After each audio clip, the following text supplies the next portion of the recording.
The Let's get s- presentation and whatnot? Yeah, Okay. yep, yeah, we'll get started here in just a minute. Yeah, I had trouble getting on tonight myself, Pat. I had to totally log on Zoom. Like you didn't know who I was. All right, now I'm going to get rid of that and go to this and see if I can get this to come up. Oh, I don't know if I like that or not.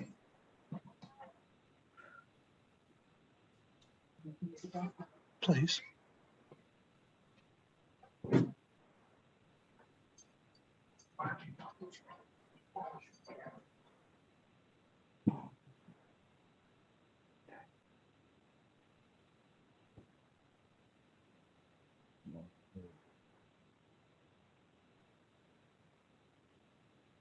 Chat.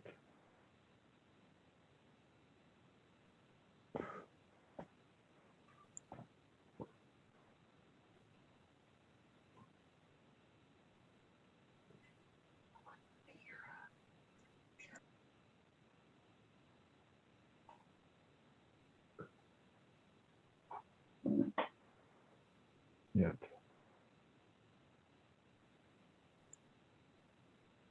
You're talking to yourself, Al. Yeah. It's a bad sign. I see it, Al, it's up.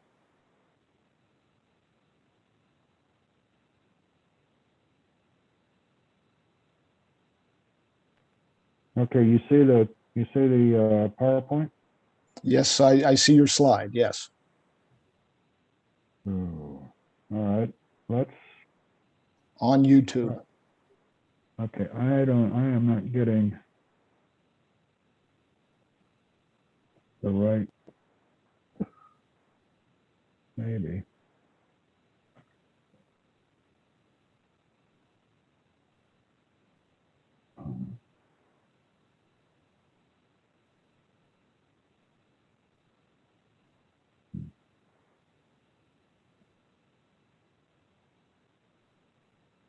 I don't think that's it. I don't have. Now I lost the chat box. That's why I don't think it's live.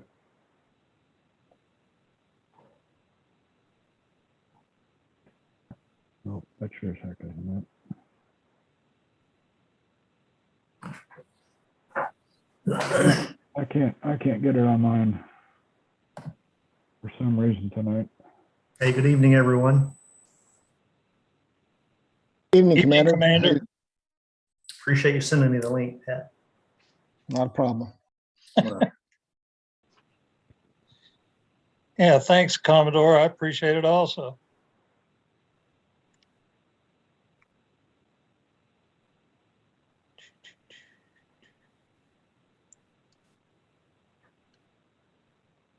For those of you on YouTube, we're waiting for a minute here while Commodore Harding works out an issue with getting the presentation up tonight. So please stand by one.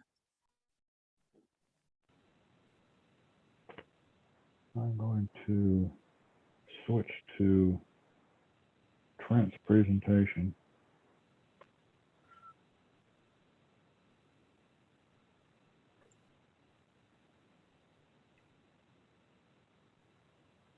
It's up on the Zoom screen, Al.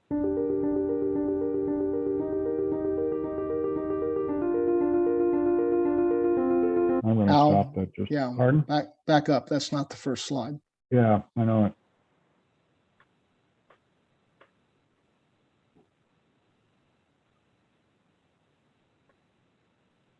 All right, now we're there.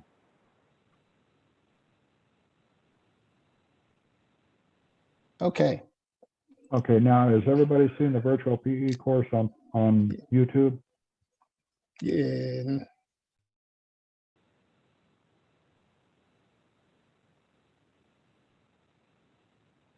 Not yet. Remember, it's about a 20-second delay, so.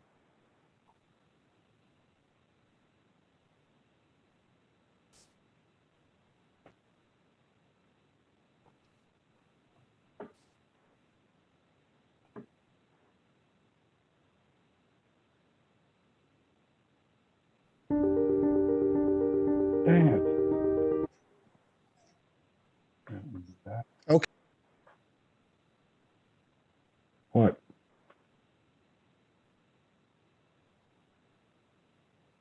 I must have hit the.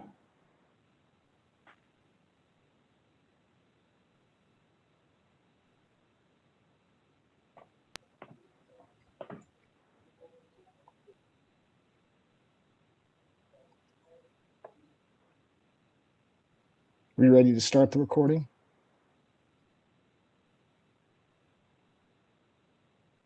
Do we see it on YouTube? Yes, we do. So you The want to PE start? thing. Yes. Okay, we'll start the recording then, and I'll turn this thing over to Trent. Okay, recorder's going.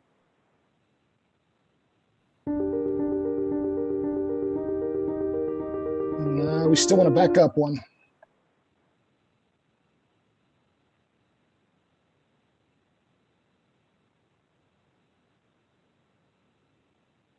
All right, good evening, everyone. Thanks for bearing with us while we got some technical difficulties resolved, and welcome to the Thursday night and the final session of March Train 2021. We've kind of come into the 21st century, almost full swing now that we're up and running on Zoom, and we're able to offer the conference via YouTube to more people than could have ever seen it before. Probably we've had more people attend than would have been able to attend face-to-face March Train. So, you know, this is good stuff. And tonight we're going to go a little further into the 21st century, and we're going to talk about the possibility of using virtual means to present public education. And I've kind of been talking about this over the past few weeks. I've been able to attend flotilla and division meetings. It's the wave of the present. It's here. Can be a little bit intimidating. I'll be the first one to admit that. And why wouldn't it be? You know, technology is a little bit intimidating to a lot of us, but it works. And if we get proficient at it, it works very well. Now, a few little speed bumps to overcome, do some things we've never done before. But some of the flotillas around the country and the divisions that are doing this virtually are reaping big benefits. And by big benefits, I mean not only first and foremost delivering the safe boating message to more people than they've ever been able to deliver it to before, but it's also enhanced the revenue stream that public education can provide to a flotilla or a division. So with that, I want to introduce Trent Richardson of Division 8, who is my aide for innovation and technology. And he's put together a presentation tonight that I hope you'll enjoy. It's got some good stuff in it. So Trent, with that, thank you for doing this for us in advance, and I will turn it over to you, sir. All right, thank you, Pat. A little introduction. Thank you all for joining us this evening. If you have questions along the way, keep a hold of them. I think we'll wait till the end. This is a presentation, not really a Q&A thing, but we do want to hear everyone's feedback at some point. And as we going through this, I'll be going through it fairly quickly. This will be available after this course to review in more detail. I will not be reading all the individual slides and every word. I assume everybody will be sort of following along. To get us kicked off, we had a video here. That was going to be my big surprise. This is introducing the Boating Safety Online.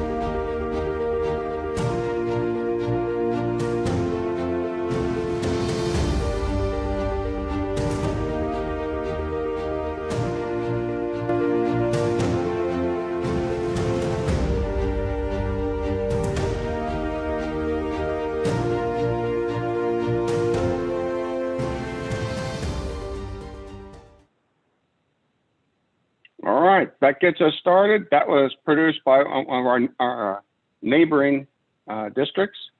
That sets the scene. Go ahead and do the next slide. All right, so the announcement for this evening is D8CR. We're now able to lead boating safety classes online in every state in our district except for Mississippi. Mississippi, we expect to be closing here in the next few days. Pat has done an outstanding job at chasing those the various states down. But we will have all the states open for us to do these boating safety classes online. And D8CR will sort of be leading the pack again. Next slide. We believe this is a long-term opportunity. Online is here to stay. We've already had a huge success in our district teaching our TCT and RM classes online. But we've had a very positive feedback, and those classes are highly interactive, and they have worked online. Online makes the learning easier for folks, and it allows them to do it from the comfort of their own home. Some of our feedback with the TCT RM classes is that the virtual presence was often better than the face-to-face. There'll be some challenges with it, and we're going to talk about some of those challenges, but there's also a lot of opportunities. It allows us to use, as we're even seeing tonight, more multimedia integrated into the process without having to set up screens and projectors and that sort of thing. It's going to allow us to bridge a lot more locations and be able to set up more classes than we've ever thought possible. Again, boating safety is online and available in D8CR right now. Next slide. So let me tell you a bit about when we're saying online. There are several types of virtual classes. There's, of course, the web-based where you go on and click and poke and you do it on your own. That's not what we're talking about. We cannot set up a website and have people go through it on their own. What we're doing tonight is really more of a webinar. That's also not what we're talking about. That's one-way communication where somebody's presenting something. What we're talking about is a video class with an instructor, and it's a two-way conversation. It's very much like our risk management and TCT class, where you have interaction with every student that's part of the video class. Okay, next slide. And Alan, go ahead and click through this. Keep clicking. This spreads. There'll be a bunch of little things here till you get to the bottom. All right, stop. Go ahead and go back one if you can. Right there. Perfect. Thanks, Alan. So we talked about the video class is not a webinar. It's a different approach and a different way. But at one point, we all thought that, or some people, maybe not everybody on here, thought the telephone was a different way, or perhaps computers were a different way. This is just yet another change. But it'll allow us to attract new students, make classes available at difficult locations. Now all of a sudden, we don't have the geographic barriers. We can have students from several different geographic areas attending the same classes without traveling. It's going to allow us to expand our offerings district-wide and not have so much localization. Of course, that makes logistics a little bit simpler and makes this part of continuous process. We're going to look at this in a little bit more detail in the next slides. Go ahead and go to the next one. Everyone's thinking in their head, well, there's some challenges. Why would this won't work? And we're aware of that. Lack of a physical audience response. You don't get any applause or boos. It's difficult to see if your students are bonding with the material. However, there are a lot of ways to overcome that, and we're going to look at those opportunities. You have to be aware that there's a possibility of local distractions. The students may have the dog come into the room or be trying to cook dinner or watching a football game. They've got to be encouraged to find a safe, quiet environment. Fortunately, with all the current environment, with COVID, a lot of people have had to work from home and have set up better offices and have set up better workspaces for computer logistics. And it's an unfamiliar technology. You have to click and poke. We've all heard it initially, even with conference calls. Oh, I couldn't get on the conference bridge. I had to click 4 extra numbers. Those skills are going to become exactly what we thought in the past. Oh, that texting was difficult or emailing was difficult. Those are going to become second nature to us as we get more familiar with the technology. A lot of the students may have limited technology with their computers or connectivity, but all that's changing. Now everybody ran out with the COVID thing and got Netflix, so they all got higher speed connections. It will require different instructor techniques. You will not be able to rely upon hand gestures and smiles as much. It's going to put a lot of more focus back upon the content. Audience participation is a challenge, but we overcame that in the TCT-RM using some of the techniques that I'm going to share with you tonight. Are there other ways to do it? Certainly. And we're going to keep having continuous process, but you got to be aware of the challenges. How do you get your audience engaged when they're remote? The challenge, we also have content dilution and materials delivery. So how do you get the materials out? In the past, we all put them in a box and went to the location and handed them out. Now, a challenge of how do we get the materials out to the students? Of course, there's billing, but with the billing challenge, that leads to us as many opportunities as it does challenge. And then somebody's going to say, well, testing, how do you get the test done? Well, we're going to show an exciting thing in one of the upcoming slides where the national group has given us a very cool way to solve the testing challenge. And leaving that to the end sizzle, but it is a very, very cool thing. And Pat, I actually took the test and barely passed, but it was fun to go through. It worked out. So next slide. So there are more opportunities than there are challenges.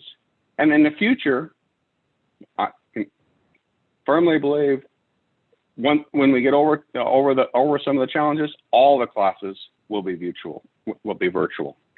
Look, there's no wasted travel time. You got a safe, comfortable environment. You're able to use more modern teaching techniques. We're going to see how you can incorporate video. We're going to see how you can incorporate actual applications and share that with your students a lot easier. We're not limited by geography, and it eliminates the need to go find a local library or an office or any kind of facility. We'll be able to reach more customers. It of course, will improve our communication and organization. It opens up more time slots. Look, in the past, we had to have everyone drive to that common location. Now, it'd be easy to do an hour on a Tuesday, Thursday, or an hour on a Monday, Wednesday, Friday, because there's no travel time.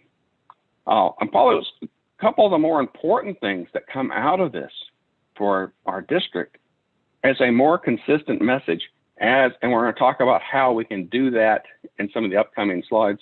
Instead of, even though we've all been using the same books, there's been a wide variation in the message that actually got across in each. Some classes were very, very good. Some classes were not as good. In order to achieve a national branding or any kind of real recognition to say, oh, this is a Coast Guard class, just like McDonald's, you've got to have a consistent message and a consistent quality. And the online classes will help us do that. Next slide. Of course, we're all we've all started using these. We're all probably on some of these right now.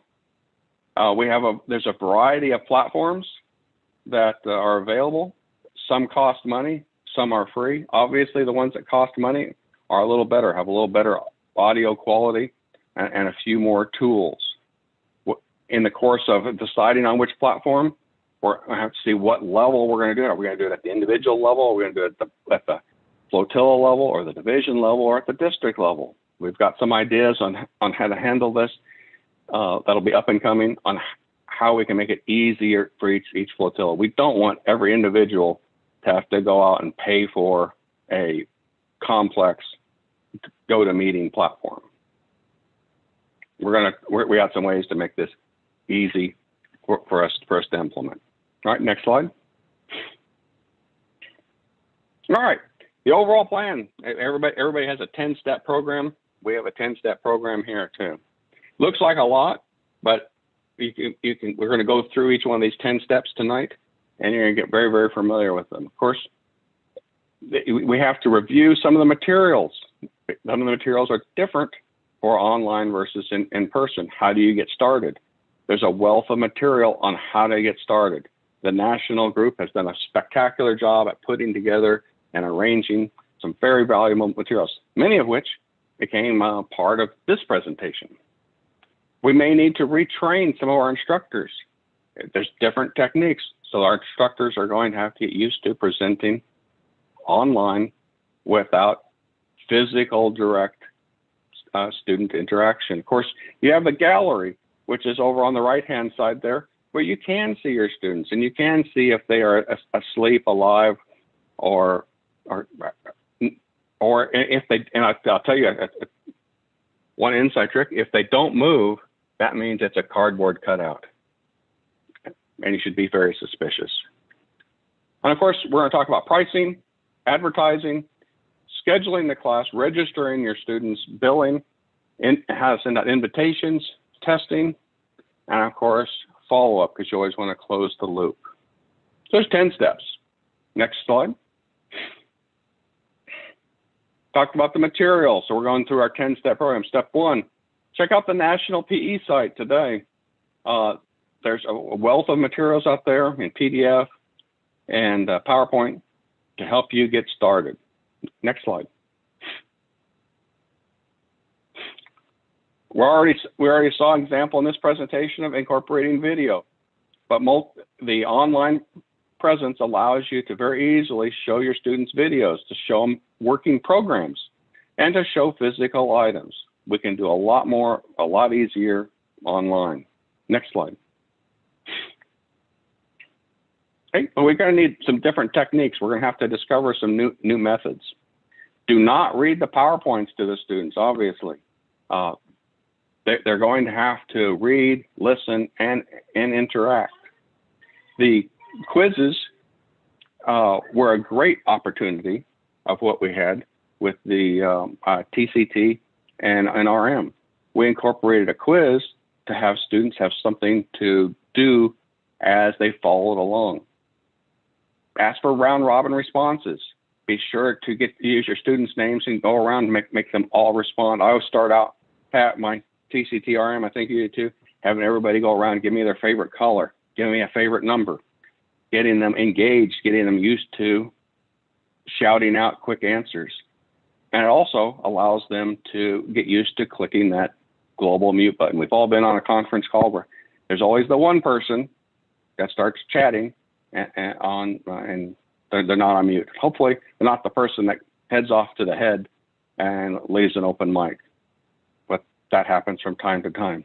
Of course, using the gallery, which is the video panel that I talked about before, and it is a lot easier if you're doing a presentation to have a second camera and a second monitor. Second monitor is super valuable, so you can have the gallery on another monitor and keep that up while you're having your presentation materials on the primary monitor. Next slide. One more. Keep going. All right, thanks. Some tricks of the trade. A lot of this is pretty self-explanatory. You'll be able to review this in more detail later on. Some of the tricks that we found in the risk management TCT class is to be sure, a lot of times with the audio, the phone connection is better than through the computer. Sometimes will give you a little less latency.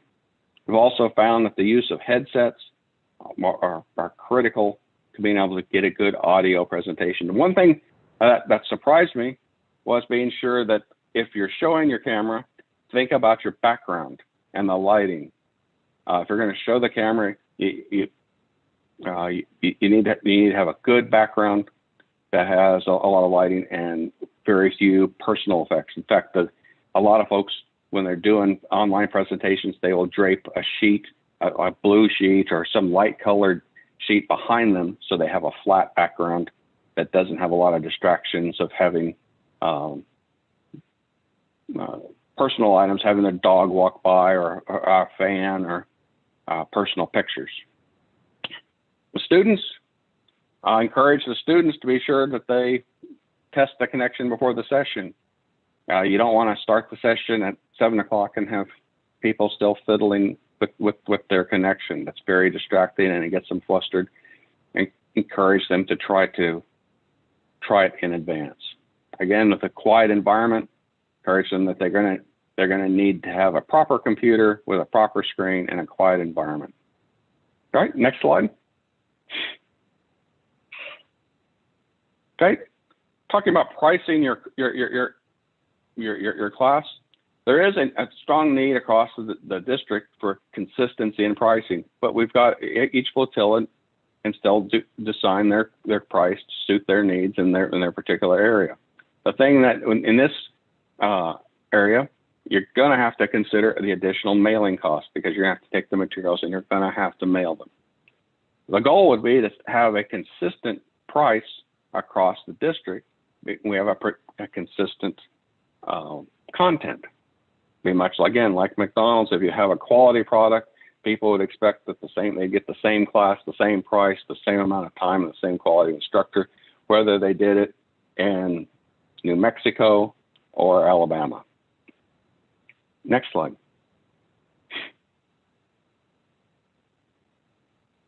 Okay. Advertising, the next step, getting your word out. I think a lot of our flotillas are very, very good at doing that with the physical classes, the in-person classes. That doesn't change with this. You use the same media, the same opportunity to put it on Facebook, put it on brochures, getting the various members, staff offices involved in getting the word out. Nothing changes with advertising between the online and the in-person. Next slide.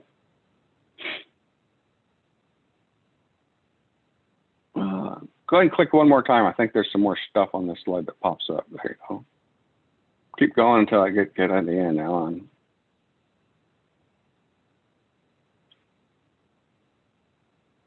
All right, so there's some additional actions to deal with advertising. And a lot of our flotillas are already doing this. Be sure to add the class with the 7023 to get it on the national site. And then we're also looking at what we can do district-wise to have some common marketing. We would like to be able to offer, from a district level, some common marketing techniques so that we don't have each flotilla out there doing their own thing and marketing the classes a different way. It'd be great if from the district level we provided some media collateral down to all the flotillas, because ultimately, once you break down the geographic, for the classes, you also break down the geographic for the advertising, that people can find your class whether they are in Mississippi or New Mexico or Alabama and be able to attend. Now, a lot of the classes, to be clear, before anybody jumps on me on that, these classes will need to be state specific. So because of the uniqueness of the test.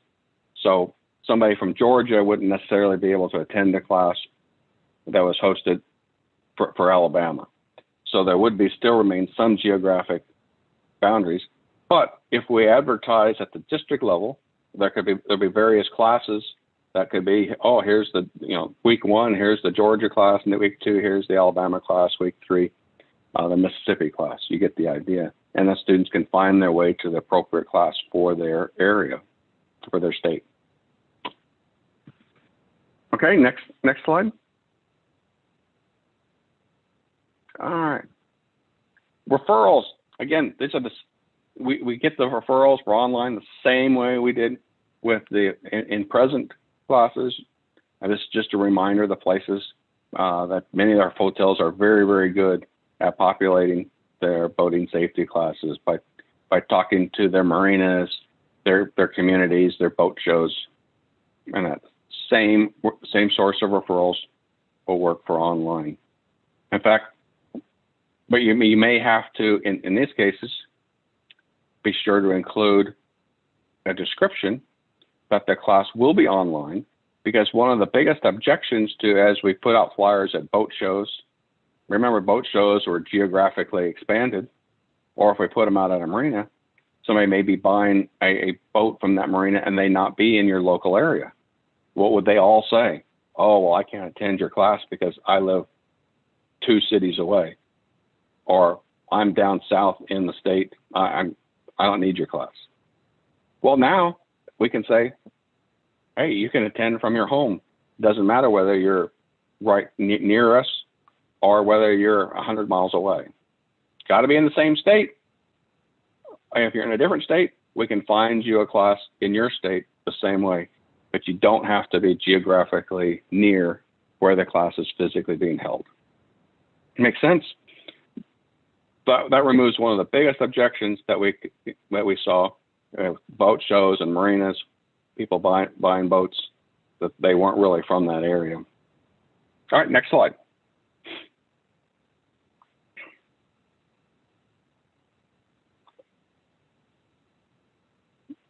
And I think one more click, Alan. I think there may be a graphic on this. I'm not sure.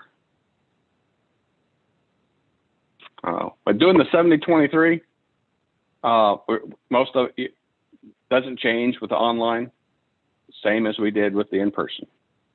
Okay, next slide. Yeah, that's what it looks like. Most of you are all familiar with seeing the public education and be able to find them by zip code. Be sure your classes get on the site, fill out the 70-23 so that people can find it and that it's listed globally. It's a very powerful tool. All right, next slide. All right, registration. Once we get over to the electronic, we can use the same tool to send out invites and do the registration.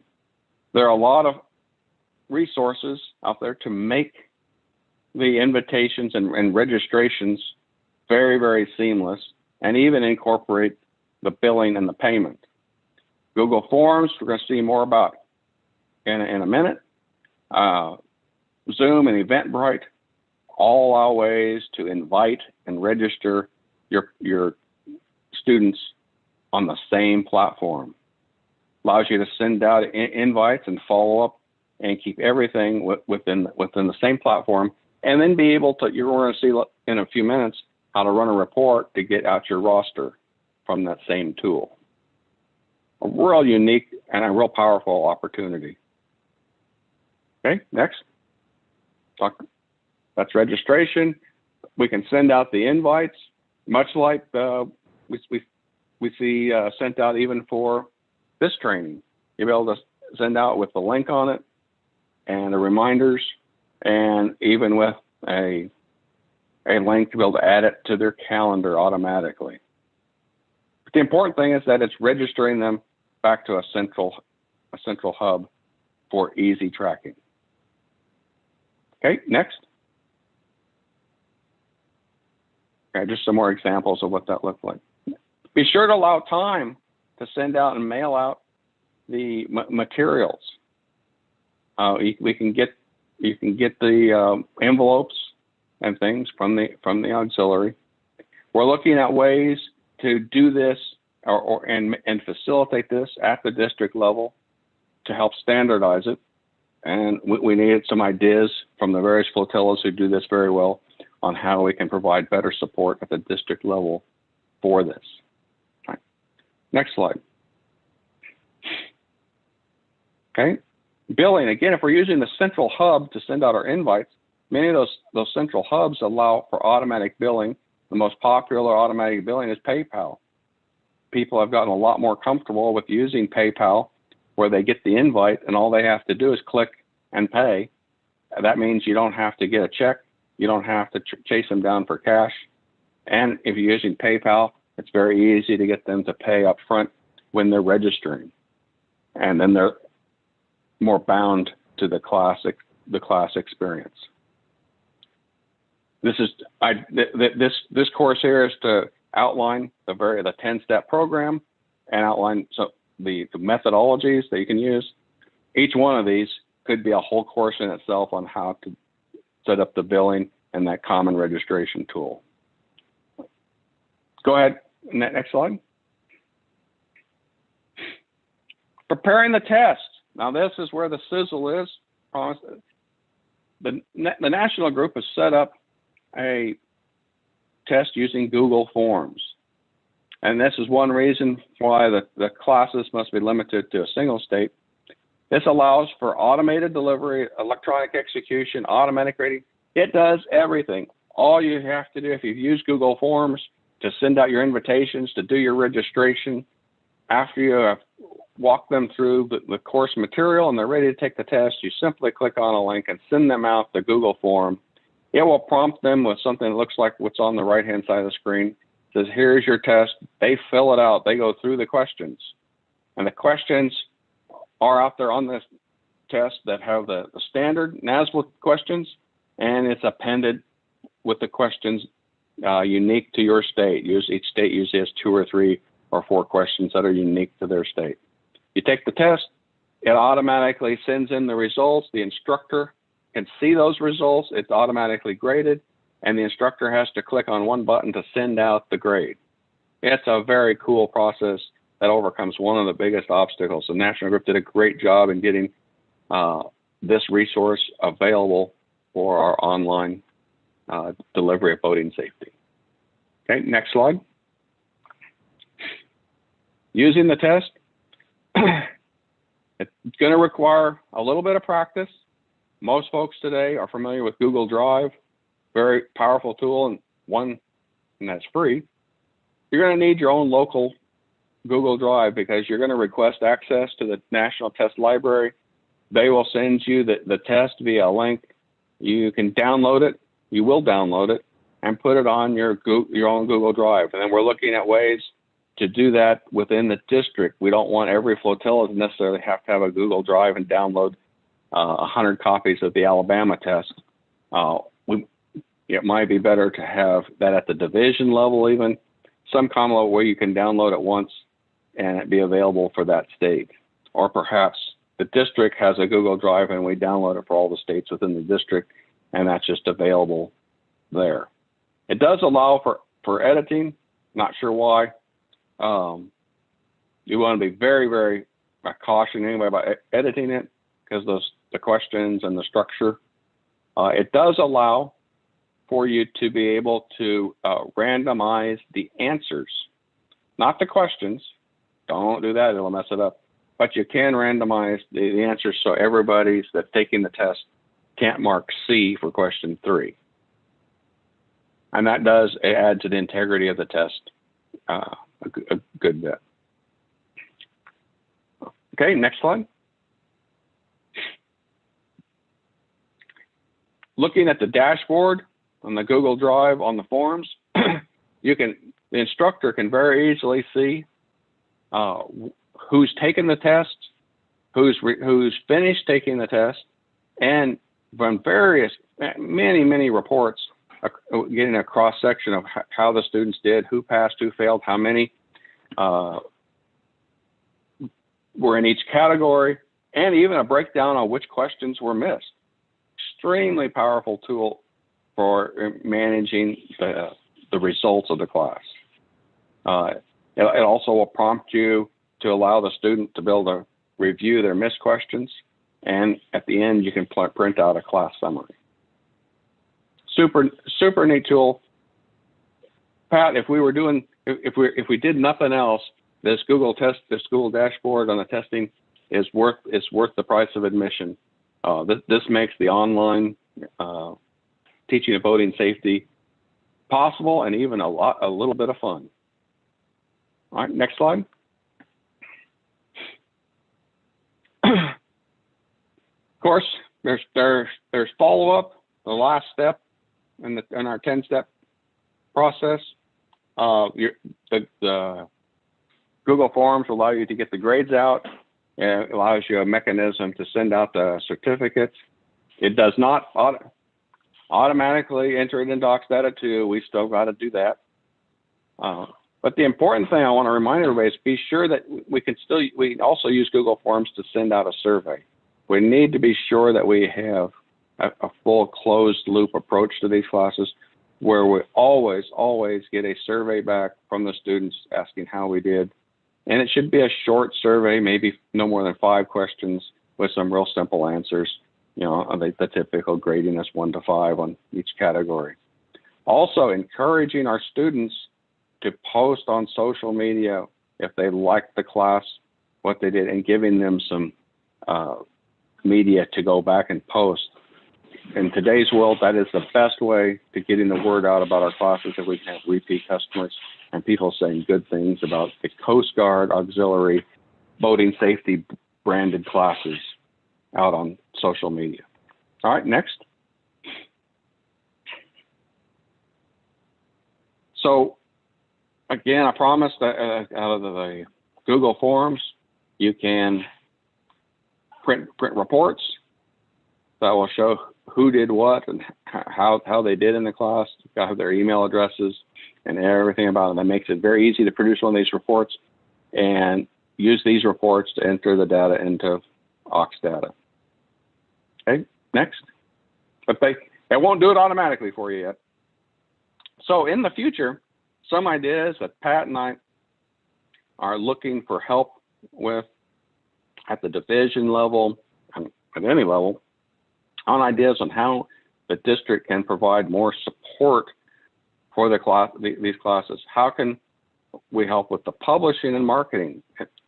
We don't want every flotilla to have to come up with their own video. We don't want every flotilla to have to put the material out on their website because they're all going to do it a little bit different, and we like to have a common story. How can we advertise the fact that we're doing these classes at the district level, attract people, and then route them to classes hosted and led by our local flotillas? That would be fantastic. The test and the forms repository, I talked about that, having those already downloaded for all the states and in our district on a Google Drive in the district, so that every flotilla wouldn't have to go do that. A material stockpile and delivery. How can we more easily be able to trigger, oh, here's our nice package for Alabama or New Mexico or Georgia, what have you, and be able to ship it out in a little bit more orderly manner? Can the district supply some sort of support for that? Platform support, we talked about various platforms, Zoom. Is there a way to do that at the district level? I think that there is.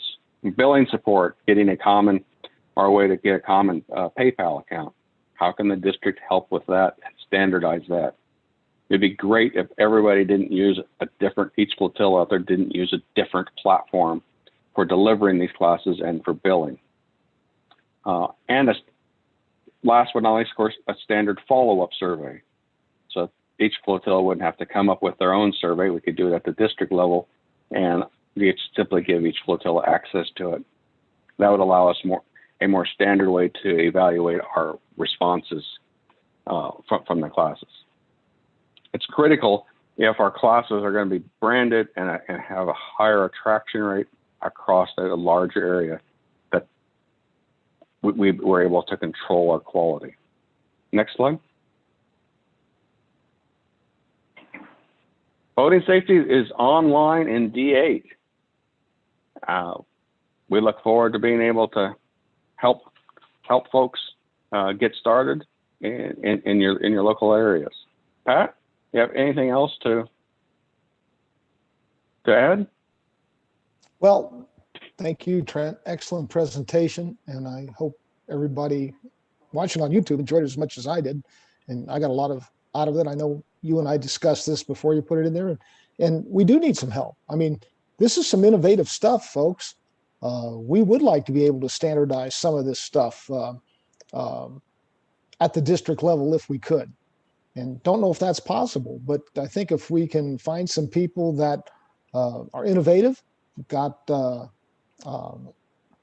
some working knowledge of virtual teaching, some virtual knowledge of social media and how to use it, and use some advertising, I think, and really production too, how we can produce some videos and things that you could put on your flotilla, your division website, that we can put on the district website, that might drive people to your flotilla to attend your virtual PE class. You know, this isn't going to happen overnight, but we don't want to sit on our hands either and think that it's going to come to us. As Trent said, if you go on the public education website, from the national website, they've got some excellent material out there to help all of us become familiar with this and use it and implement it. So, you know, be thinking that way. Be thinking, you know, this isn't going to happen in 30 days, but be thinking 90 days out, 120 days out. Could we put this together and maybe try a virtual class before the end of the year? Especially all of the flotillas that are very active in boating safety education. I think it's the way to go. You saw a number that blew me away in one of the first couple of slides: $42,000 in revenue generated on 2,215 participants who attended virtual classes this year. You know, there's a lot of benefits to this. You know, first and foremost, touching more boaters with our boating safety message, but there are some benefits to all of us too. So Trent, thank you again. Commander Harding, is there anything in the chat box? Anybody have any comments or questions? Now's the time to put them in there.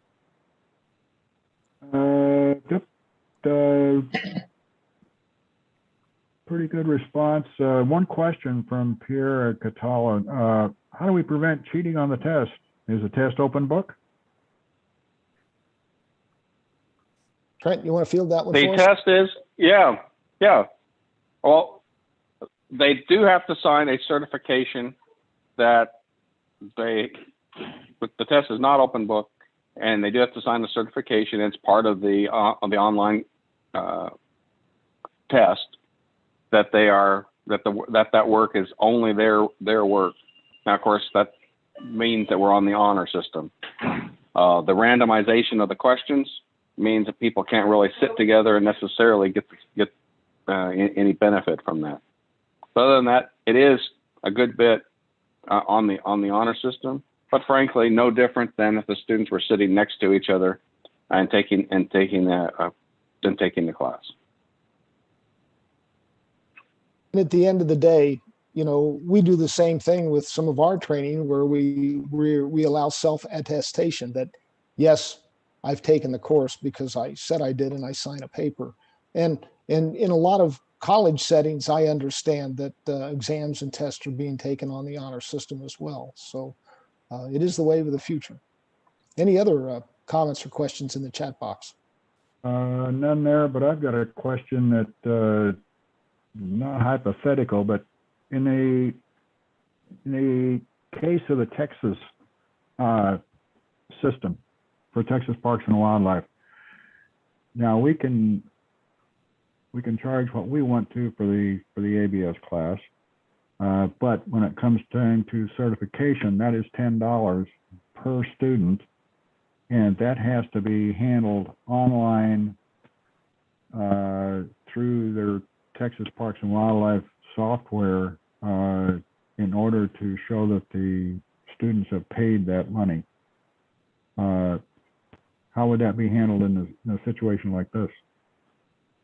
And that may be something in the other states also. I don't know. I'm just knowing what we do in Texas. Right. So if I understood the question, even presently, they've got to go online, give the state the $10, and they give you, in this case, your $40. No. If you charge 50. No. No. For the ABS class, we charge what we're going to charge, like say $50 per student. In addition to that, they have to also pay $10 for the Texas certification. All right. Now that money is handled, or even though we handle it physically, we have to funnel that through software for the Texas Parks and on the Texas Parks and Wildlife site, and it's actually what I'm actually doing is using my credit card to pay for it, and their money reimburses my credit card. That So that that- would, So you're essentially being a collection agent for the state of Texas. You collect the Right. entire thing, Just- and you've got to remit on the $10 to the state. Yeah, that has to be remitted back to the state. Yes, that's true. So it would essentially work the same way. They could go on PayPal, pay you your 50, and you use your credit card to remit on the $10 to the state. No different. Yeah, The maybe. money is still for all these classes still going to the local flotillas. The PayPal accounts and everything are still at the local level who's doing the classes at this time. So the payments and stuff work exactly the same. It's not gonna the money does not go to the district and then get funneled back down. Does No, not. but the $10 payments work the same. $10. Well, the $10 is what I'm talking about. That's one thing that has to go to Texas Parks and Wildlife. but I think what Trent's trying to say is you collect the 50 just like you do now via PayPal. It goes into your flotilla's account, and then you use your credit card to make the reimbursement to the state, and the flotilla reimburses you. And that's probably what's going on now, correct? No, because actually, in the in-person classes, they actually pay me the $10 for the certification. I charge it to my credit card when I enter that online to Texas Parks and Wildlife. So I've already been reimbursed. Okay, so Essentially. I come to your class, it's $50. I give you $50 in cash, 40 goes to the flotilla, and 10 goes to you for the registration. Is that correct? That's true. Mm-hmm. So what would the difference be in PayPal if $50 went to the flotilla and you've got 10 students in the class? You're going to have to use your credit card to fund the fee to the state, and the flotilla cuts you a check for $100 to reimburse you. Yeah. Seems to me we just use the regular Texas Parks and Wildlife software for the certification and not use PayPal at all. But you would be doing, well, we can take this conversation That's, offline. yeah, I mean, because like I said, this is something that's not going to happen overnight. There are a lot of questions that need to be answered. And at the end of the day, we put a committee together to study this, and they might say, hey, it's not going to work, and here's the reasons why. And, we're just going to have to do our own thing virtually. But well, I think it sounds, from what I saw of it tonight, for the most part, I think it would fly. It's just a case of, like you say, yeah, we've got hurdles to get over, but I was skeptical to begin with, but I'm a lot less skeptical now, though. So, well, there's nothing wrong with being skeptical. Everything's got to be looked at sometimes with a jaded eye. So we're good there. But we'll talk about it. We'll get it on. Is there any other questions or comments in the chat box, Al? Let's see. No, we're good.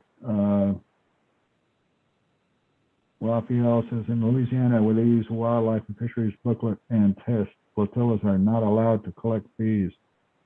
Well, that's because they're using the state course. Okay. All right. Okay. That's Commander, it. Well, Pat, if we took everybody from being a little skeptical to a little less skeptical tonight, then we were successful.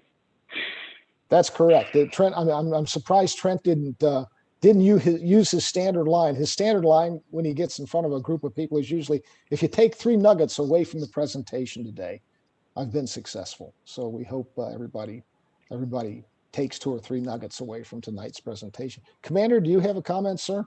Yes, thank you, Commodore. Hey, Mr. Richardson, thank you for that presentation. We definitely need smart people like you for people like me. I took a virtual, I got my master's degree through the online education. So I'm benefited from it, but this is the wave of the future. I know Pat, you've always talked about recruiting and trying to attract new members and younger generation. But this is how you do it. Having social media, virtual classes, what you spoke about from the advertising. But this is not going away, and it's only going to get more predominant because of the successes this has had. Due to COVID and stuff. We're never going to go back to the way we were, I don't think.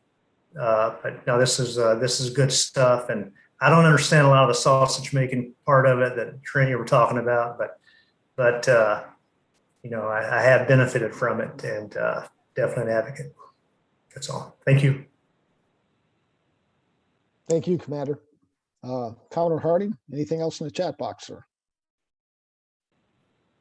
Just one thing has popped up from Mike Fitzgerald, and it's a good point. He says, good idea, but different types of learners in person classes may not disappear. And I might tend to agree with that. So it may have to be one. It may have to be both of them. I would be right in there agreeing with that also. This is just another tool, but it's a new tool. At some point in time, socket wrenches were invented, and it was a new tool. And my grandfather, who was a mechanic on the L&N Railroad, probably said, it'll never work. But look where we are today. So it's just another tool, but it's something we need to investigate, and something I think that in some of our flotillas will work out very well. So, yep. So with that, it is 9 o'clock. Let's take a 5-minute break. Trent, again, thank you again for an excellent presentation. And let's all be back in 5 minutes, and we will hear from Commander Williams and from Bosun McCommons. And I'm sure that everyone will have some questions for them. So we'll see you in 5 minutes. Thank you.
Right, everyone, welcome back. At this time, it is my pleasure to introduce to all of us Commander Scott Williams, the Director of the Auxiliary for the 8th Coastal Region, and Bosun Jason McCommons, our Operations Training Officer. They will close out March Train 2021 with a presentation and hopefully a pretty good roundtable instruction. So, Commander, the floor is yours, sir. Thank you for being with us. Hey, Commodore, what I'm going to do, I know Bosun's got a presentation. I'm going to let him give his presentation, and then I've got a few updates from BSX. We had a meeting today, and I'll go over those. And then, of course, we're here for questions and such. So, but I'll just turn it over to Bosun now.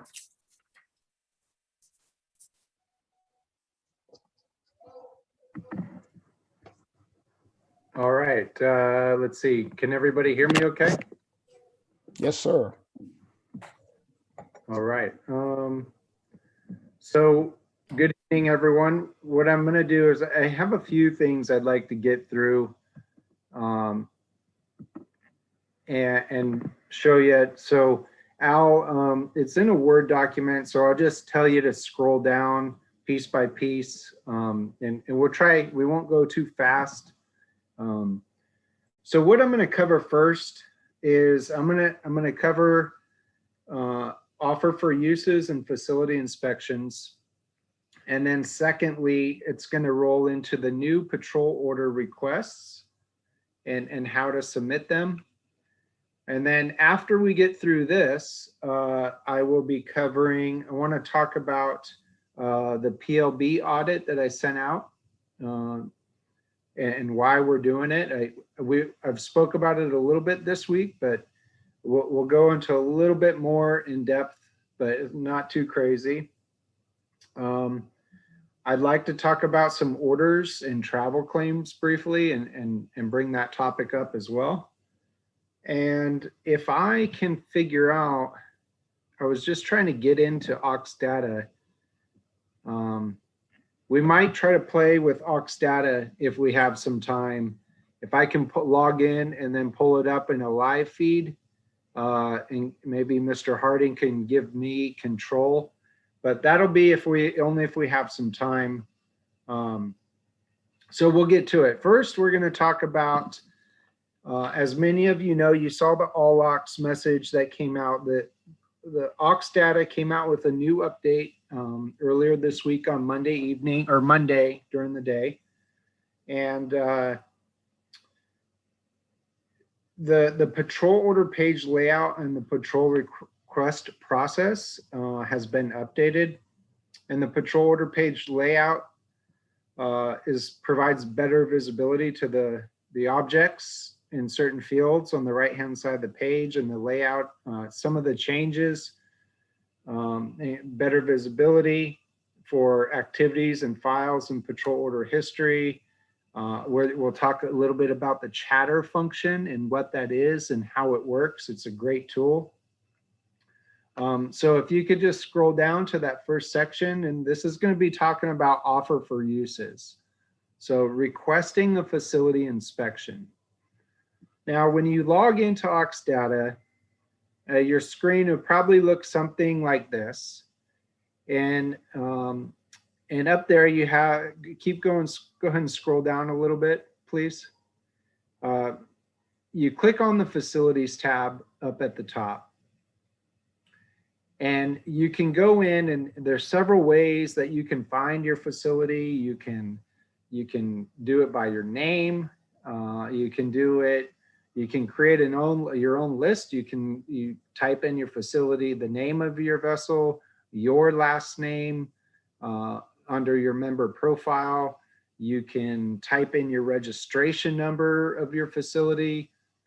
There's so many ways to use the search function. So once you find your facility, however you do it, and you click on the facility that you want to offer for use. Now, some things with the new system that have come up is if you already have a facility that is active and currently operational, and it's time for you to renew your facility, a couple things that have happened is you click new and you're adding a new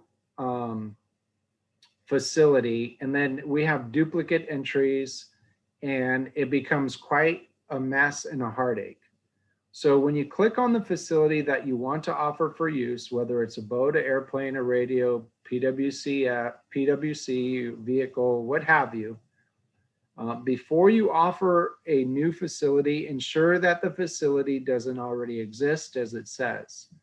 Please, please, please do not create a duplicate facility. Like I alluded to, we have to go in, there's a lot of work, and then we have to get it deleted, and I cannot delete those. It has to, we have to engage either national or somebody with a higher access. So it's a bit of a pain in the butt, but it's okay. We all make mistakes. So just know that, pay attention when you're doing that. We're not duplicating our entries. Scroll down, please. Okay, so you're at this page and hopefully you can all see it. Okay, you have your facility pulled up and you have your facility inspections and your ownership tab, and you'll click new and review all your information on your facility. Make sure it's accurate. If you need to edit, you can edit it up there in the right hand corner. You can click edit and make some changes to your facility that if they're not accurate. Click new, go ahead and scroll down. Again, we're talking about offer for uses for a new aircraft, boat, radio, what have you. Select what it is and click next. And note, if you're offering a vehicle does not need to have a vessel examiner, okay? And go ahead and scroll down. And you'll populate the request, you'll hit next, and you'll fill out the request, what your inspection date is, and then the vessel examiner's name. And in that DIROX field, this is a very important step. In the DIROX field, that should be the name of the OTO. That should be myself or the current OTO I've alluded to earlier in the week. I'm going to be PCSing here come June. So unfortunately, I won't be here with you too much longer, but you are in good hands. But that DIROX field should be the name of the OTO. If you put Commander Williams's name in there, it's going to go to him. And with us trying to reroute it with the system being new, we're still trying to figure out the right ways to do that. And it's turned into a bit of a heartache rerouting it properly. I think we've been able to figure it out some, but again, I do not have the ability to go into the DIROX field and switch it from, let's say, Commander Williams to myself. I have to reach out for some assistance to get that change submitted. So any of these little errors that we do, we just prolong the process of getting a facility inspected and up and running as an operational facility. So once you figure all this out, and then with the vehicle, as I alluded to, doesn't require vessel examiner. In the DIROX field, you put it to me, I'll get an email and I'll go in and look at it. What I like is, you know, the facility, all the forms uploaded as far as the, you know, a picture and a registration and all that kind of stuff to make sure we're good. If towing limits should all be on that facility information sheet. And then go ahead and hit save and scroll down, please.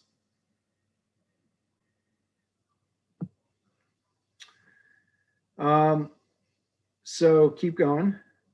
Once you get all set up and you fill it all out and you put the vessel examiner's information, you'll hit submit for approval, and that'll go to the vessel examiner, and it'll create your facility inspection record number, with the status and approval history. Your VE, whoever you selected, it'll generate an email and off to the vessel examiner. And as it says there in number 4, it's highly recommended that you have that communication ahead of time.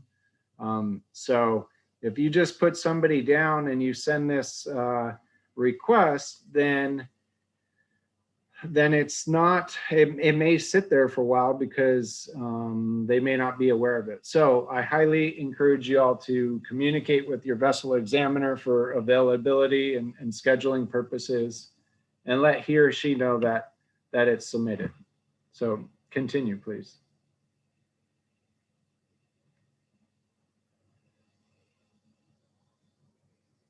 Now, once your facility's been inspected by the vessel examiner, it'll be sent to me if my name's in the DIROCS field properly.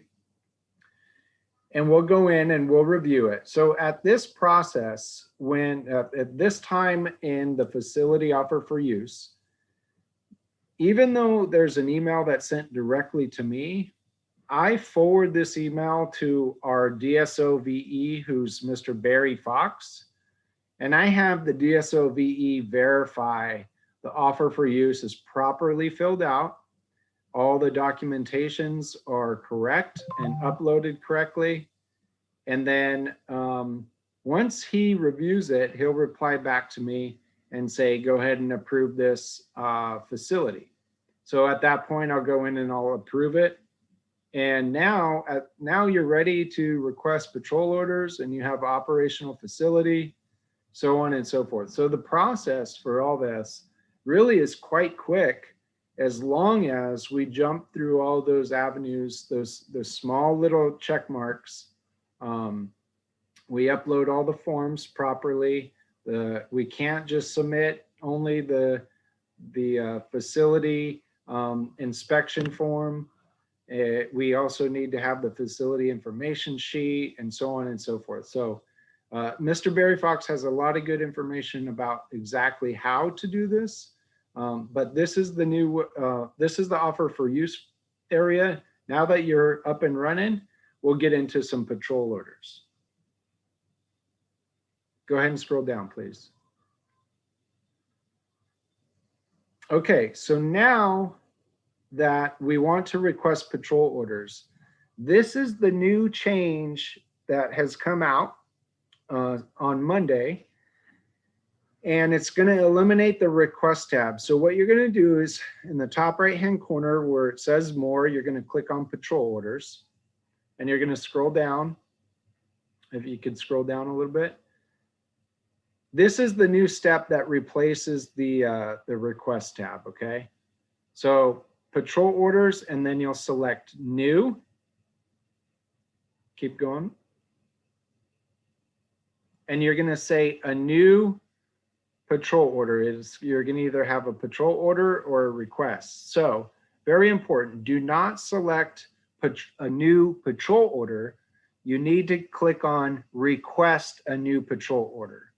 And once you hit next, that's going to generate the request for a new patrol order. And you'll go through and you fill all this information out, facility, your facility number, your facility owner, operator. If you're not going to be, if you're not the owner and you're having another operator, make sure that's filled out properly. Your patrol date is very important. Patrol time, morning, midday, night. None of this has really changed except the process of how we do it. And then your status remains new until later. So you don't need to, at this point, do not change it to requested quite yet. So enter all your information like that you normally would do.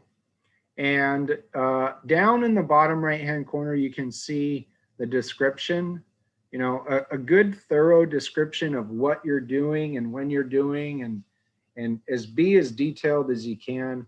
You know, honestly, with this system, the more information that you put in the system, really the better it is, because it provides a lot more data to anybody that can go in and see it. So go ahead and scroll down.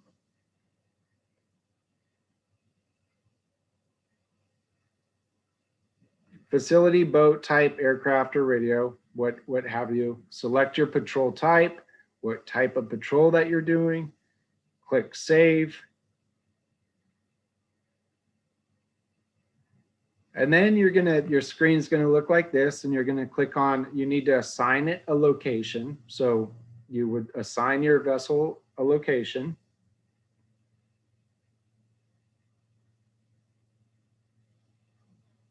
And on this page, there's two sections, two main things here.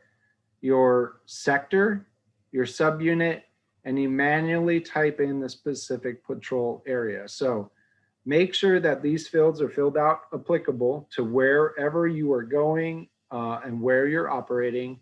And then in the patrol area is very important. You know, the name of the lake, the name of the area, the name of the river, the name of body of water, whatever can be as detailed as possible. Please include that.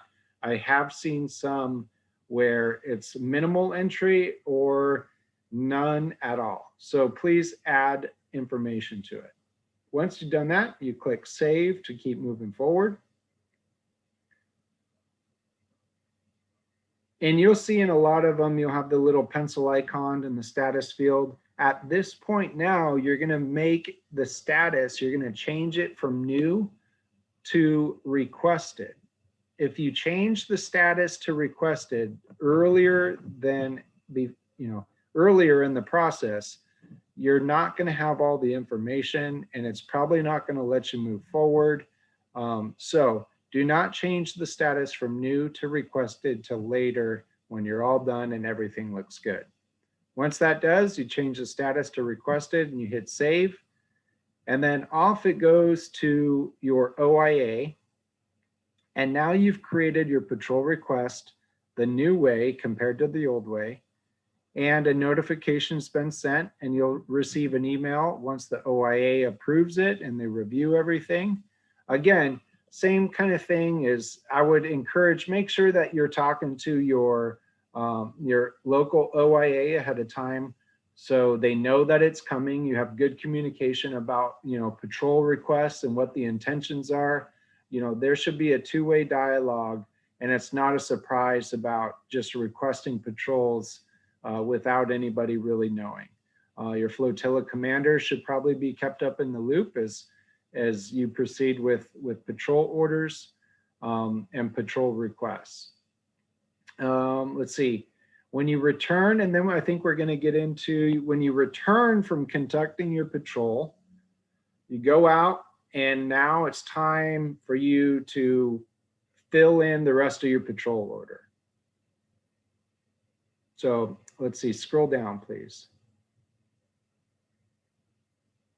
All right, so you're going to go out, and from the home page, you're going to click on your patrol orders. You're going to get to all your patrol orders, and you're going to find the patrol order that is applicable. And you'll click on that patrol order number, and this will bring up, now this is going to bring up some key things. Again, you've already completed your patrol. You're not going to change the status at this point. So you can see on the right-hand side, some of the new changes, they were always on the right-hand side, but there has been some updates. So there are 4 parts that you need to do when you complete a patrol order that really need to be completed. First, we're going to talk about the crew. So the coxswain will be the lead, and then your subsequent crew members will be, I'm drawing a blank. They'll be, I forget off the top of my head. Non-lead. Yeah, non-lead. There you go. And then you'll have passengers or trainees that would be labeled in the positions accordingly. So you will add new, you'll enter all your crew members. And if you were to hover over that crew member's record number or crew member's name, it's going to populate and you can open up each one. That's where this is the area where you would claim breakfast, lunch, or dinner applicably if they fall within the meal times and meal hours. Now, let's say that you go out and you request the patrol orders, and your patrol order request has now been approved. And you need to substitute crew members. You know, let's say one of your crew members couldn't make it because something came up, or for whatever reason, they're unable to make it. It's very important that what you do is you communicate with your OIA, and the patrol order really needs to be canceled, and then a new request submitted with the current or the updated crew members. And the reason is because when you go into, if you're doing a check ride, or you're doing whatever you're doing, that the crew, that you can't go in and add crew members or submit or remove crew members after the status has been approved. So it's very important. If you have an adjustment to what your patrol order is, it needs to be, that patrol order needs to be canceled, and then a new patrol request initiated, and then either a verbal approval or approval from your local OIA. And what's nice about this system is you can do this on your phone, at the dock, on your boat, if you absolutely needed to, because it's not, you know, onto a network, or you can access aux data from really anywhere that you can be or need to be with technology. So that's a nice feature. I'm sure a lot of you knew that, but I just wanted to point that out. So you enter all your crews, and then under your activities, it's also important. We talked about, we had a good presentation earlier in the week about activities. So when you punch in your activities, you know, it's important that you start off with a SAR standby or a non-SAR standby, and then let's say you, from 7 a.m. to 8 a.m., you're non-SAR standby, because you're doing your brief and you're doing your pre-missions and so on and so forth. And then you will, and then you'll get underway. So now you enter your activity for your underway time, whether it's a training mission, whether it's a search and rescue mission, it could be a marine observation mission, then you will enter that time. And then you'll go, let's say you were underway for 3 hours. And then when you come back and you tie back up at the dock, you'll go in and enter another non-SAR standby. And that would be your debrief, and that would be securing the boat and whatever activities. If you get underway and let's say you go out and you do some boat crew training for an hour, you need to add that activity as a boat crew training. And then you switch and you shift over to marine observation. You need to, you know, add a new activity for your marine observation time period that you're doing. And let's say during that marine observation, you get a search and rescue call. You will also need to then add another activity for search and rescue, and then capture those applicably with the right times. Now, in that activities field, it's very important that your start times and end times are accurate. So for instance, we recently had a patrol order where we got AM and PM mixed up. And so we were putting wrong times, and the timelines weren't jiving, and the timelines weren't adding up, and it was throwing a whole monkey wrench into the whole process. And then also your activities, once you add it all, your activities need to be changed, as alluded to earlier in the week. They need to be changed to approval requested.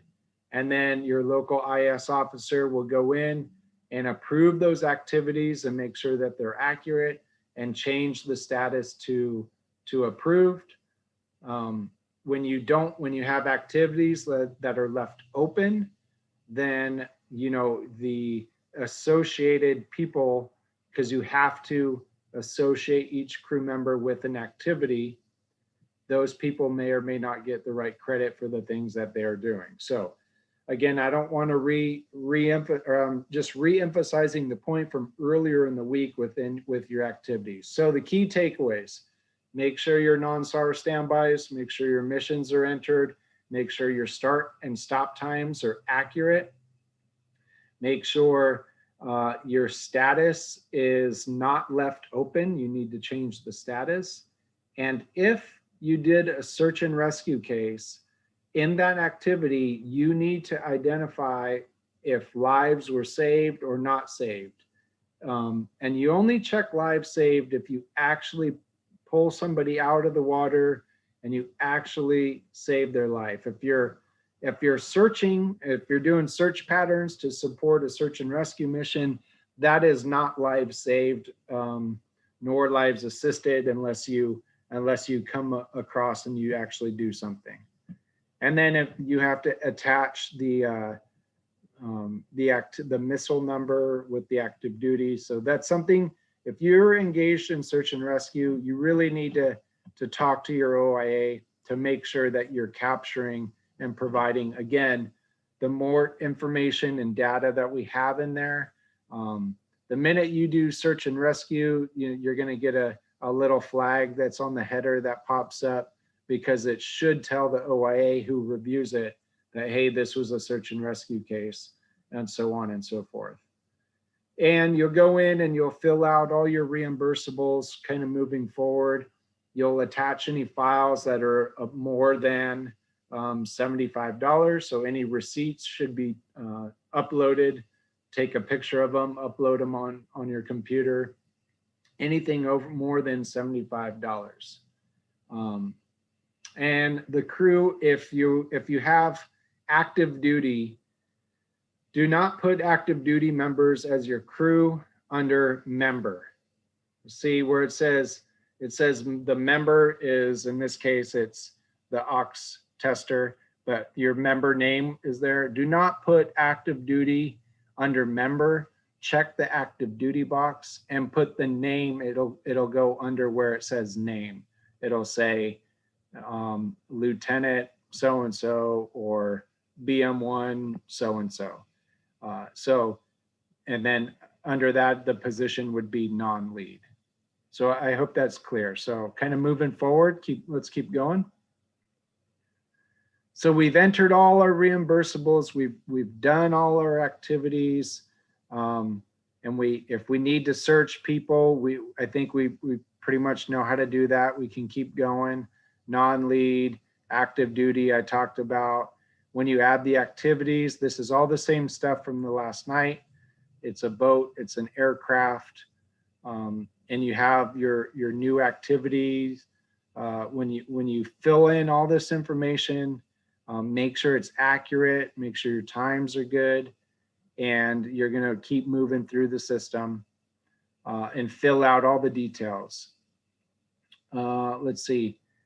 So when you're making sure that you're reviewing your activity log and making sure that it's correct, you can look at the mission start time tab to review that stuff, or open any other newly created activity record. So this is one way you can really verify that your start times, if you click on that top tab where it says mission start time, you can look to see if your timelines are jiving a little bit.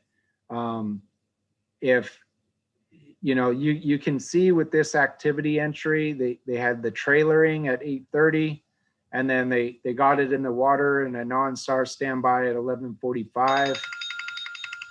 And then they did a maritime observation for 15 minutes later, they got underway, and then they were back at 4 p.m. for a non-SAR standby, and then they trailered the boat. So you can kind of see the flow of how a proper activity log, and each activity should have people assigned to it.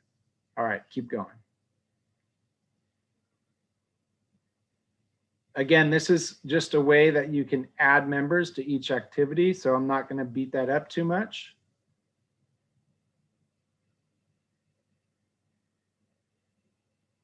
And when you're adding your members, so you have your activities and your member IDs that are already in there, or your members that are already in. But when you add the member, this is where you need to select team lead and non-lead, and then you actually add that person to that activity. Keep going.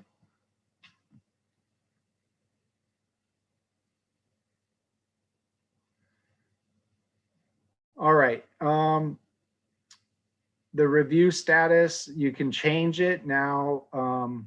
This is where it shows you where you do the approval is requested, like I was talking about. Make sure that on this tab that you are actually changing the status, the review status, and change it to approval requested, just to what I was talking about a few minutes ago. Keep going.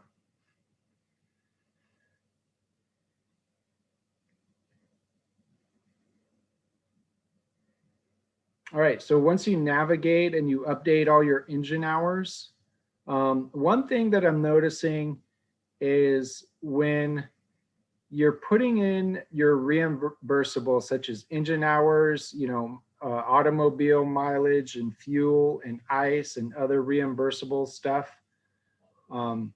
If you get fuel at a Coast Guard unit, a government fuel, then you need to put it on the right-hand side. You can't claim fuel expenses if you're getting fuel from the unit. All right. Please do not do that. You will get caught eventually. So that's all I'll say to that. And any comments, right? Other expenses you can put in there. Your ice, your fuel additives, all that kind of stuff is good stuff, and you're entitled to it. Now that you have everything, your crew, your activities, your engine hours, if some people are forgetting to put in, you'll say that you're underway for 4 hours, but we don't put the amount of fuel that you consumed.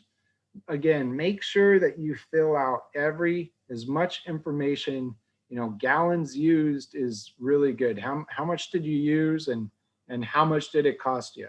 Please put that stuff in there. I'm seeing a lot of patrol orders where that kind of stuff has been omitted, and it kind of just, the OIA should be catching it, but I do pay attention to that stuff. Keep going. Once you get everything in there, you're ready to sign the order. The signatures are required by both the operator and the claimant, and you'll click them and you put the signature, you put your name, it should populate. Your OIA approver should be in there. And when you hit save, you're not quite done. So you'll hit save, make sure all that information is populated, scroll down. Now, very important piece, patrol orders are being left in the approved status. They're not being changed to completed. So once you've gone out and done fantastic things, and you've entered all your crew, all your activities, you associated the people for what they've done, you've reimbursed yourself, so to speak, and if you hit save, it's going to stay in the approved status and the OIA will never get it. And then when you call the OIA and you say, hey, how come you haven't approved it? Well, the status is still in an approved. You need to change the status to completed. The OIA cannot change the status to completed. I cannot change the status to completed. Only you can change the status to completed. The system will not let us do it.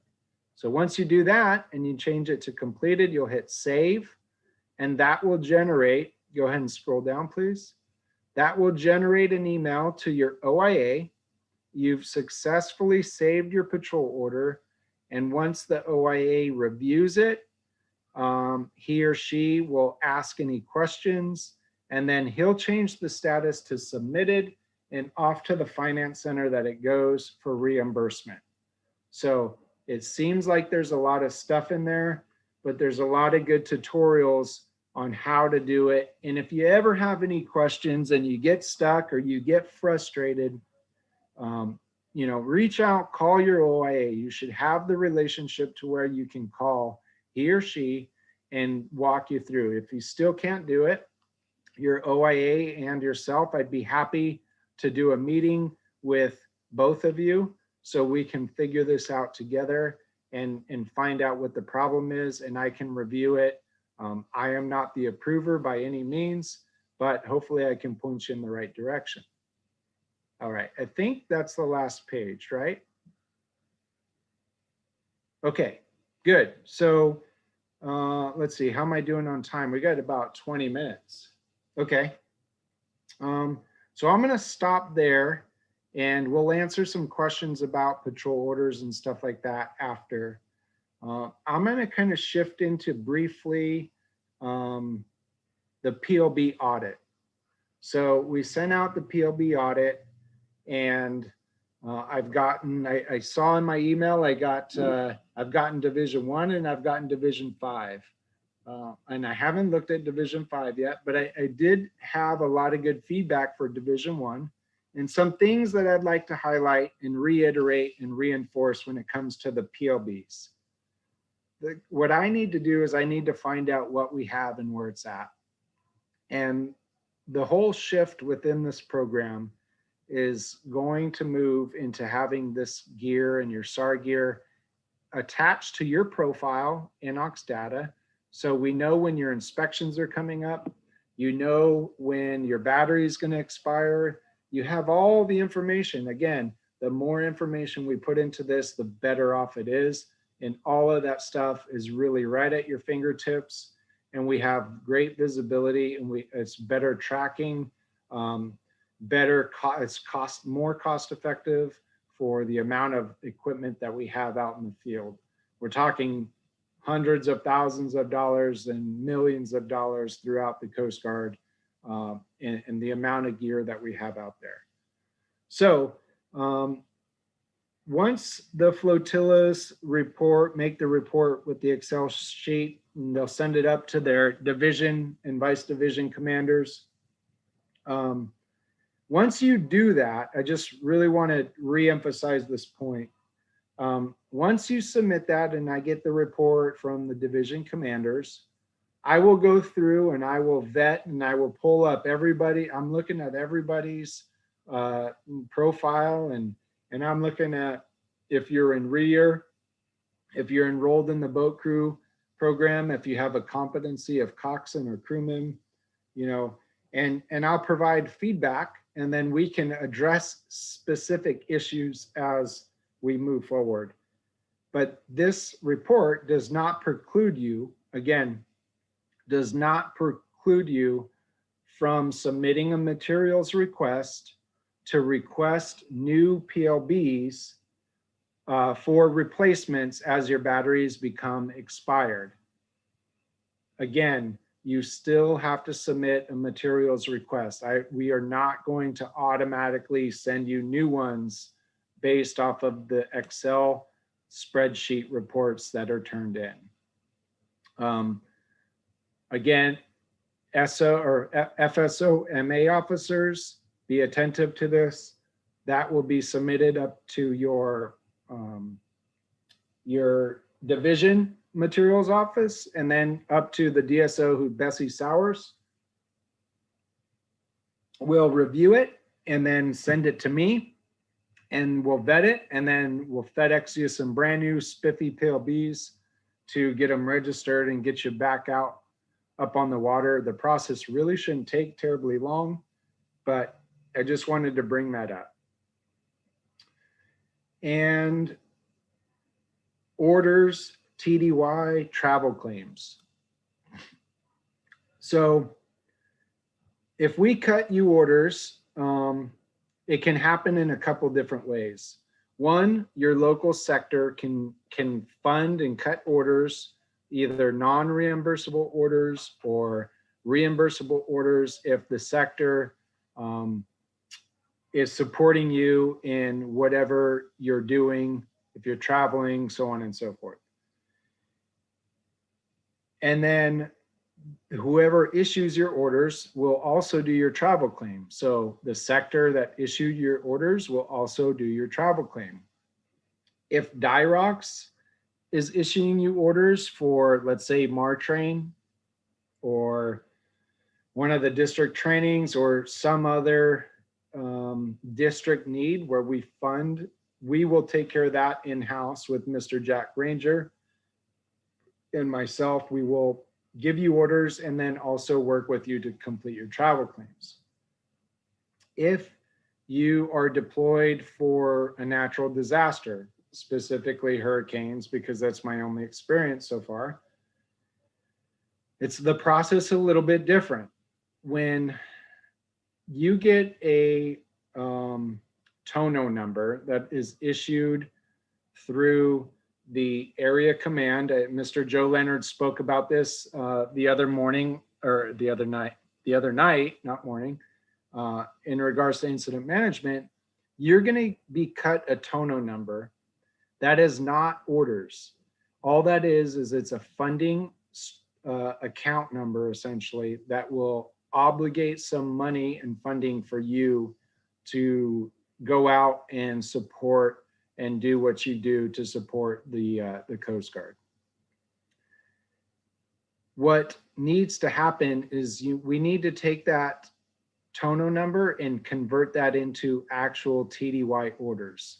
And that's been the biggest process is getting that. And I think we have a way forward, but you will then get orders sent to you directly from either myself or Commander Williams, and you can go out and support hurricane efforts. And when you come back, Mr. Jack Granger will help you submit your travel claim. Again, this is specific to hurricanes. It's a whole nother ball game. It's not, the sector doesn't cut you orders like you have, and then you do travel claim with them in the past. The district's not cutting you orders necessarily. This comes from a hurricane pot of money for specifically through the Coast Guard gets reimbursed through FEMA and other federal agencies. So it's a completely different ball game, and it turns into being quite of a pain in the butt. And many of you have felt that firsthand. So hopefully we've identified a better way to move forward. I'd like to promise you the world, but I'm not. But the more and the better communication we have within the Dyrox office, hopefully we can smooth that process out a bit better for you. Let's see, I got 15 minutes here. Let me see if hey Al, can you give me control? Yes, I think so. Sure. Yep. I'm going to see if I can't get into Aux Data, and we can play around for a few minutes. Let's do it this way. Let me get down here. Here's up. All right. I'm gonna make you the host. Or is it the presenter? If it's too much, it's not a big deal. I just figured I got about 15 minutes. If I could get into Aux Data real quick, I can show some people some live stuff. Let me stop we had this problem the other night with Donna. Let me stop the recording first. No. I don't want to mess it up here. So because I'm afraid if when we did that the last time, we couldn't get the recording started. Okay, let's not do that then. Okay, all right. I'd hate to interrupt what we have going on. We do have some questions in the chat box. Yeah, absolutely. I think we'll pause here. We got about 15 minutes. Commander and I would be happy to answer some questions. And if I don't know the answer, I will write it down and look it up tomorrow and get back to you. Okay. You ready? Go for it. Johnny Newton had one back on when you were talking about patrol orders. If we do routine training drills, like say for instance, man overboard, etc., is this listed in the activity section? Yes, you should be capturing all that stuff within the activities and what you're doing. Okay. All right.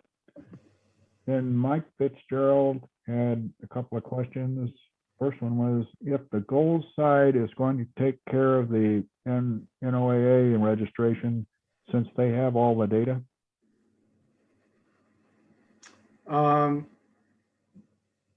Say that In again.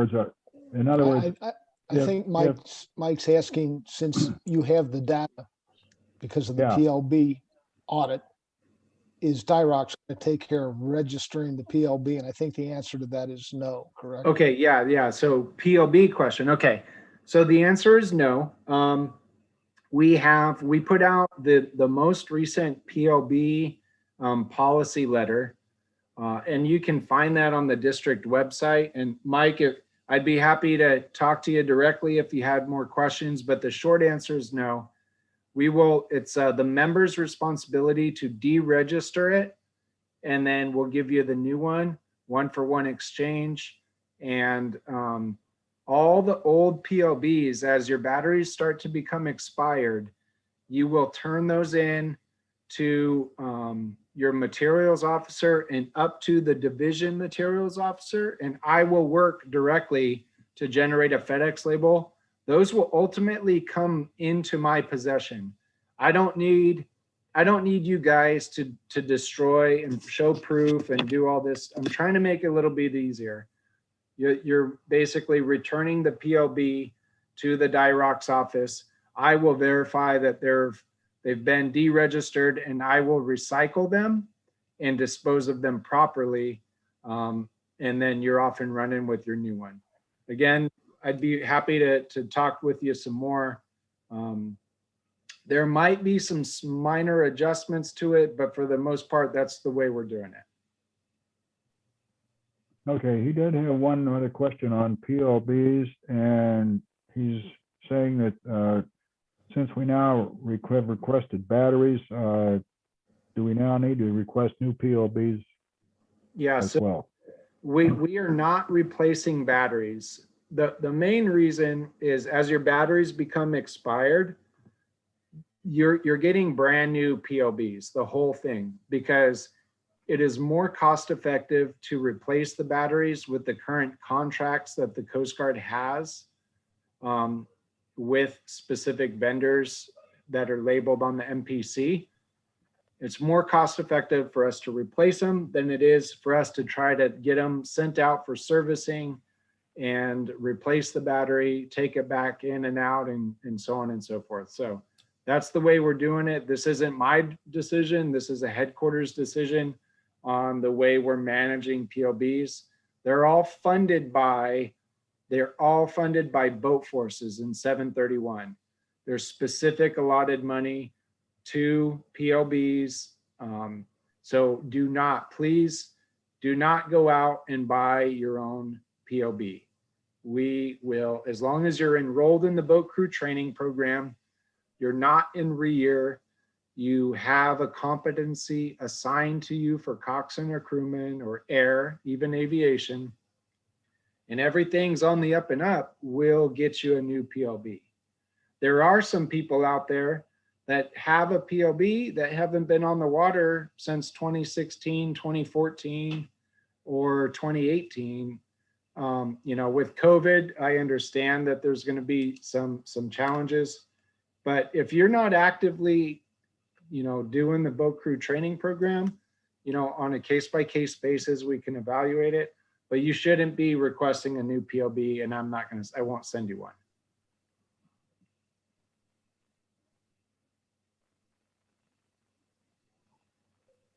Any other questions? Okay. Yes, Raphael has one. He's wondering if you could explain the vehicle OFU a little bit. Yeah, so for vehicles, again, the vehicles don't require a vessel examiner. So if you have a vehicle that you want to offer for use as a Coast Guard facility, you will go through the process of submitting a offer for use, and instead of aircraft or vessel, you will select vehicle. Again, make sure that the OTO's name is in the DIROX field. And along with that, we have the policy letter. There's a policy letter that's put out on the district website. And again, if you're having a hard time finding where those policy letters, engage your leadership and they'll be able to help you in that direction. But it'll break it down very specifically on the offer for use process. But once you do that for a vehicle, you send it directly to me. I make sure that you have the facility information sheet that has all the details about your vehicle. It has a picture of it. Make sure that it's properly registered within your local state and it's approved. And then I'll approve it and you'll get an email saying it's approved. So the process for vehicles is really quite easy. Again, the more information you put in there about your vehicle, the better it is. Make sure that you upload those files into the file field. Okay, Lex Ritter has a question on patrols, wondering if they can perform vehicle patrols in conjunction with boat patrols, which they normally do, according to him, as long as we have a partner under COVID-approved protocol, as long as we submit it. So any patrol, like approved patrols, again, are really going to be at the discretion of your sector or your station and your OIA. Joint patrols, I guess is the question, joint vehicle patrols and like a vessel patrol. That's what he's saying. Yes. Yeah. So you would correct me if I'm wrong, those of you that know this a lot better than me, but as long as you have a patrol request that's approved for multiple facilities that are an approved facility that's operational, I don't see, and there's a need for it. I don't see that there's really a problem with that unless I'm overlooking something off the top of my head. I don't have all the manuals pulled up in front of me right now. So am I missing anything with that? I don't know. I don't think so, Buzz. He says it's all right. He says, okay. Yeah, one thing I'll say to the vehicle point, and even vessels for that matter, if you are the owner of a facility and you have intentions to allow certain people to either be the coxswain of your vessel or drive your vehicle under patrol orders, on the right hand side where it says ownership, you need to add those people as operators of that facility. So make sure that if you've designated these people, that you've designated them on your form, and you've also put it in Ox Data to where I authorize, so-and-so to be the operator of my boat, and he would be listed as an operator. Very important, even for vehicles. Yeah, he did go to say that the vehicle is used for the comms patrol portion of it. So that would be why they're going along with the boat. As long as the sector and the OIA approve it and there's a need, absolutely. Just one clarification for him then. His vehicle is in Ox Data. Should he submit a separate patrol request for it along with the vessel? I don't know off the top of my head specifically a patrol request for that. Can anybody help me out? Well, normally, if it's a radio, like we do here in Cedar Creek, I submit a patrol request for the radio that's going to cover the boat on the water at the time. Yeah, I think you would do the same for vehicles. My inclination is yes, you should do that. I think you're right, Bosun. Yeah, Fred Day says the vehicle can be a radio watch. Yes, yes, it So can. that would answer it. Okay. And that currently has all the questions done in the chat box on YouTube.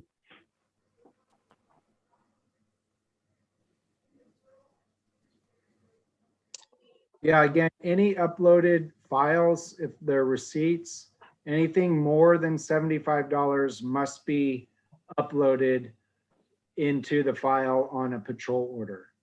That's Coast Guard wide, even for me, if I go somewhere, if it's more than $75, I have to submit it with my travel claim.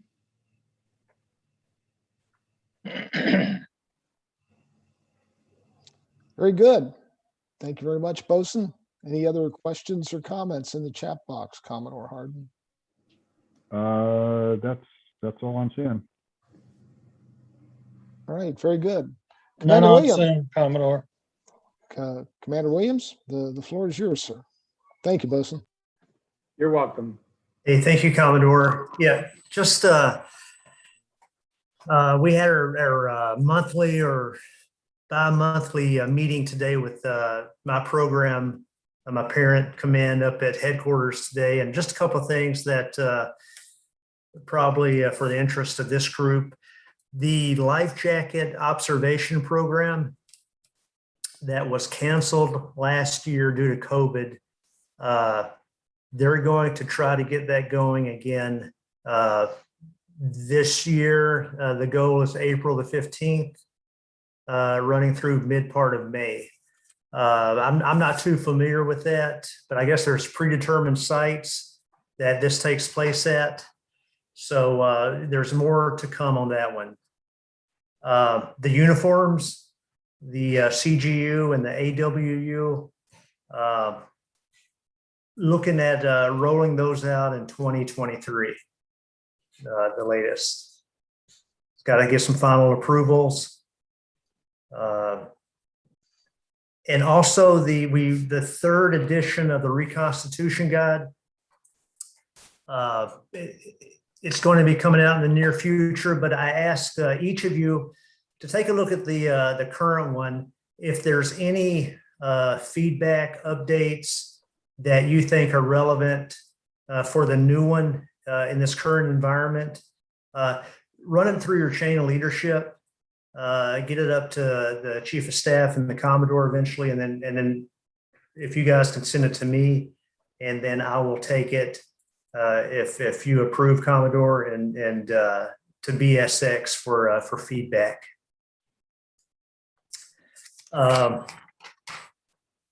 Vaccinations. They reiterated vaccinations for the COVID are optional, and it's your decision. Once it's offered to you, members, you do not have to get it to perform the mission, and you should not be, if you're a crew member or part of a program visit or whatever, and you have not had the vaccination, that cannot be held against you. So just keep that in mind. And it's totally up to you. You're still in a risky environment. If you do not want to participate, right now, there's no penalties for that. I know we're looks like we're heading in the right direction, but still, there's cases every day. So just keep that in mind. High risk forms. I think Donna may have initiated this, but they're looking. BSX is looking at a way to create a something in Ops data to show whether a member has turned in their form or not, to kind of streamline the process where the OIEs can see it, and it's not only the DIROCs that it comes to. There's positives and negatives by doing it that way. I know you're supposed to turn in a new one each time there's been an update in your status or whatever. That may not reflect that. So right now it's still in the growing phase. It's not permanent, it's not definite yet, but they are looking at it. It's a possibility that they will create a block for that. Also for vaccinations as well. But I think, Donna, I think you are the one that kind of asked that question. So they are looking at it. I just want to, I kind of brought it up again to BSX about vaccinations. I know kind of created some heartburn for a couple of divisions. There was opportunities to assist with the mass vaccination efforts. It looked like we were good to go, but I got direction from above to call that off. I asked again today if anything's changed. It has not. So right now auxiliary members are still not allowed to volunteer in uniform. You can do it on your own by all means, but in uniform you cannot participate in that efforts. And let's see here. I guess BSX is going to be looking for volunteers. There's a old search and rescue files. I guess they're in about a dozen facilities around the United States. They didn't tell us where they're at, but BSX may be putting out a message along with job aids to help go through some of these old SAR files. And once I see that, I will get that out to the Commodore and Chief of Staff so you can pass it down to your divisions and flotillas. And I think that's the highlights of the meeting today. But I'm going to stand by for questions. I really have enjoyed this week, learned a lot, and I can see some great effort put into these presentations. And thank you for putting these together, Mr. Harding and Chief of Staff and Commodore and all the presenters and all the viewers on YouTube. Thank you for taking the time out of your busy schedule for this week. But Bosun and I will stand by for questions, if any. Thank you, Commander. Commodore Harding, any questions for Commander Williams? Jeff Evans came up with one. He says, if a member chooses not to participate in a mission because of COVID-19 concerns, will he be subjected to REYR? Yes, that's the risk he takes. Okay. However, it was that's being looked at today as was talked about today in the BSX meeting. I don't want to say too much about that because it's not out there yet, but they do realize that's can be an issue. So it is being addressed, but right now there's nothing stating that you will not go into rears because of COVID. Okay, Commodore, that's the only question that is in the chat. Okay, very good. This is our final session for March Train 2021. I want to thank Commander Williams and Bosun McCommons for their participation every night this week. It was helped a lot, contributed. Both of you contributed a lot. I want to thank both of you publicly for all that you have done and continue to do for the 8th Coastal Region and the members. I can tell everybody on the call tonight, these two gentlemen have really been extremely responsive to Chief of Staff and my needs and to your needs. There isn't much that is requested of them that they don't get taken care of within 24 hours. And that's really impressive.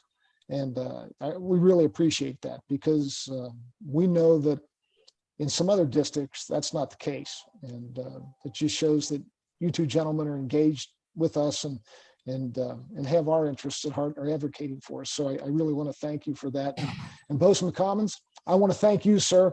It's been a short run. This is my only opportunity to thank you publicly for everything you've done since you've been with us. And I know you will continue to lean forward until the day that you leave the coastal and go to your new assignment. So thank you very much, sir. We appreciate all that you're doing. And I appreciate everybody being on the call tonight. I appreciate your participation, and I really appreciate your patience with some of the challenges that we had early on. And always looking ahead. SEPTRAIN will be held in Mobile, Alabama, and it will be the weekend of September 24th and 25th.